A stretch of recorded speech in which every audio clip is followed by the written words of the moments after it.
Veja só, todo filho espera ser abençoado por seus pais. Todo filho espera ser abençoado por seus pais. Em muitas palestras que eu ministro, eu digo, não fale aquilo que você não quer que o seu filho seja. Não fale aquilo que você não quer que o seu filho seja. Antes de falar, pense nos efeitos das suas palavras.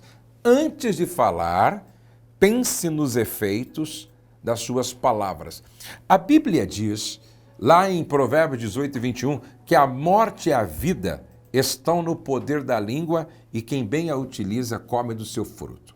Se come do seu fruto, significa que palavras são sementes. Palavras são sementes para tudo na vida. Vou repetir, palavras são sementes para tudo na vida. Como é que se forma a autoestima de uma pessoa, a autoimagem de uma pessoa? A partir daquilo que esta pessoa ouviu quando criança, dos seus pais, dos seus irmãos mais velhos, da professora, do professor, das autoridades sobre a sua vida. Então, a nossa autoestima, a nossa autoimagem foi formada ou começou a ser formada a partir daquilo que nós ouvimos das figuras de autoridades dentro e fora de casa. Por exemplo, eu tenho 3 netinhos. Eu tenho um netinho, o Joaquim, o Davi e a Luísa. Eles são pequenos e a autopercepção, a autoestima, a autoimagem deles está sendo formada, está sendo construída a partir do que eles ouvem do avô, do que eles ouvem do pai, da mãe, da avó, do que eles ouvem dos professores, das autoridades constituídas. Por isso, você precisa levar muito a sério o que você fala dentro da sua casa. Por quê? Veja só, quando Jesus cumpria o seu ministério terreno, ele revelou, através de algumas expressões, qual era a autopercepção, qual era a autoimagem que ele tinha. Ele dizia assim, eu sou o pão vivo que desceu do céu. Ele não dizia assim, eu sou o pão embolorado, pão velho, pão murcho, não. Ele dizia, eu sou o pão vivo que desceu do céu. E ele dizia também assim, olha, eu sou o caminho, a verdade e a vida. Eu sou a ressurreição e a vida. Eu sou a luz do mundo.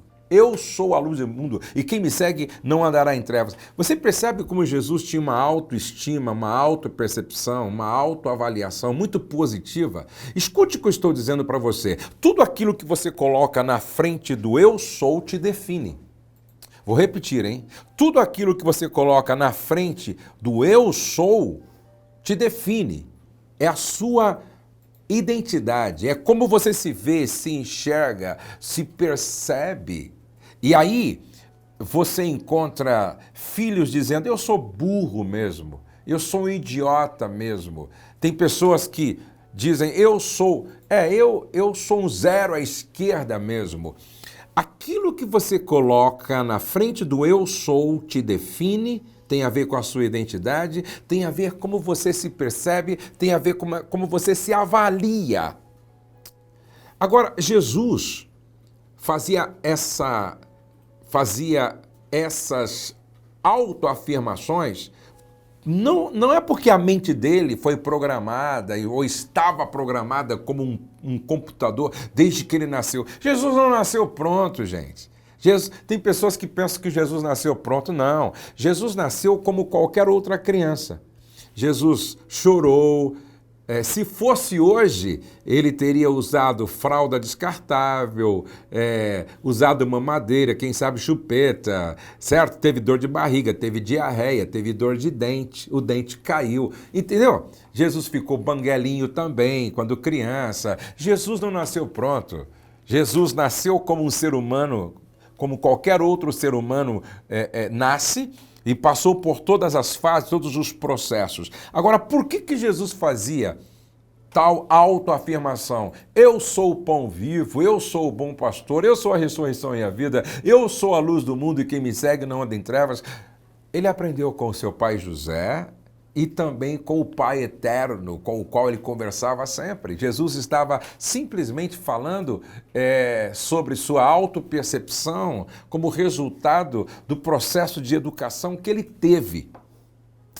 O que é que você tem dito para a tua filha? O que é que você tem dito para o teu filho? O que é que você tem dito para os teus filhos? Preste atenção. A morte e a vida estão no poder da língua. Há um poder extraordinário numa palavra dita pelo pai, pela mãe, pelo irmão mais velho, pelo professor, pela professora. Eu tenho um amigo que tem dificuldade até hoje de falar em público em função do que ele ouviu da professora na sala de aula quando ele não conseguiu falar algo que deveria. Essa mulher falou tanta coisa que gerou uma psicologia de morte nele e hoje ele tem dificuldade para falar em público em função das palavras que ele ouviu de uma autoridade na área da educação. Então, preste atenção, a morte e a vida estão no poder da língua. E o que é que um pai e uma mãe falam que pode gerar uma psicologia de morte na criança, no jovem, no adolescente? Por exemplo, você nunca deveria dizer para um filho, para uma filha, burro, besta, idiota, anta, não vai dar para nada. Essa menina não vai prestar nem para parir. Gente, isso é praga, isso é maldição. Escute o que eu estou dizendo porque isso é muito sério. Isso é muito sério. Palavras de um pai são decretos na vida de um filho. Palavras de uma mãe são decretos na vida de uma filha. Você nunca deve falar aos filhos aquilo que vai provocar uma estagnação psicológica, vai provocar uma autoimagem negativa. E por que a autoimagem é tão importante? Escute isso. A autoimagem são as lentes através das quais, presta atenção, são as lentes através das quais nós enxergamos tudo na vida. Vou repetir isso. A nossa autoimagem são as lentes através das quais nós enxergamos tudo na vida. Então, se eu tenho uma autopercepção negativa, eu não vou ter coragem de enfrentar os desafios, as demandas, as provas, os testes. É por isso que a gente encontra mulheres bonitas se achando feias, rapazes inteligentes se achando burros. Sabe por quê? Por causa daquilo que cresceu ouvindo o pai dizer, cresceu ouvindo a mãe dizer. Preste atenção.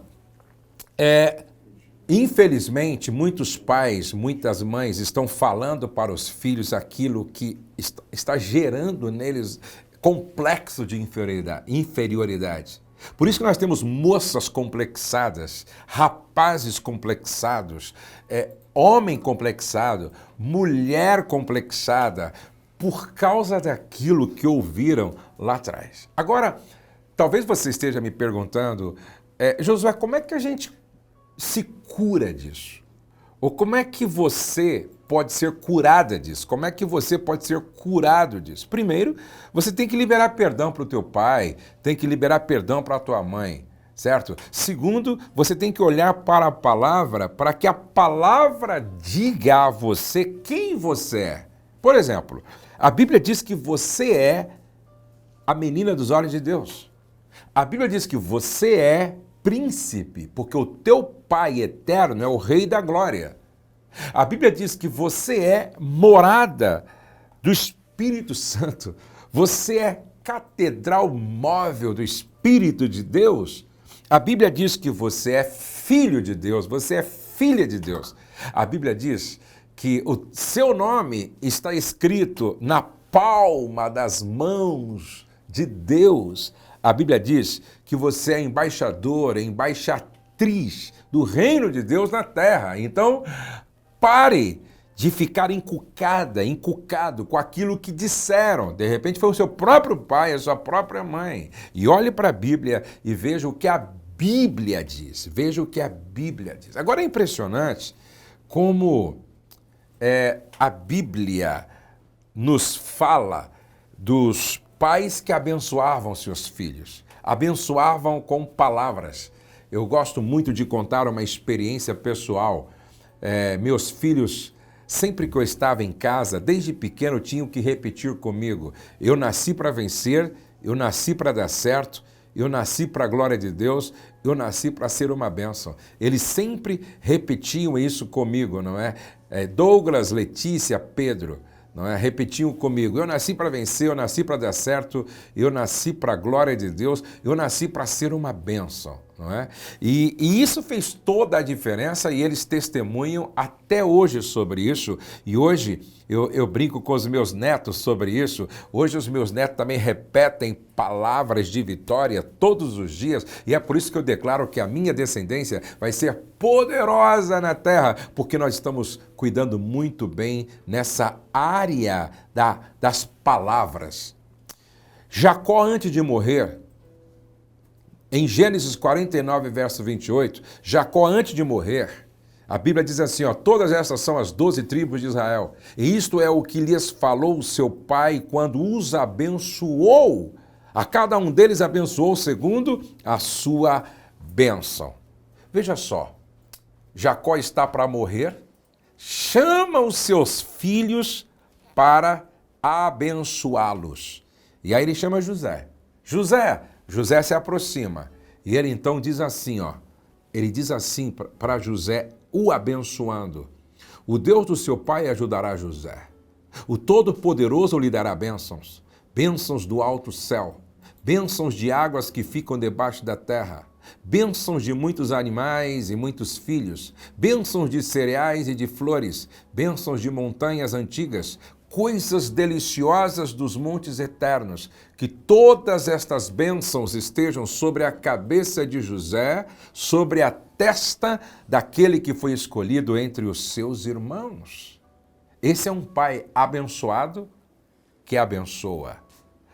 O pai e a mãe jamais devem amaldiçoar, mas sim abençoar sempre.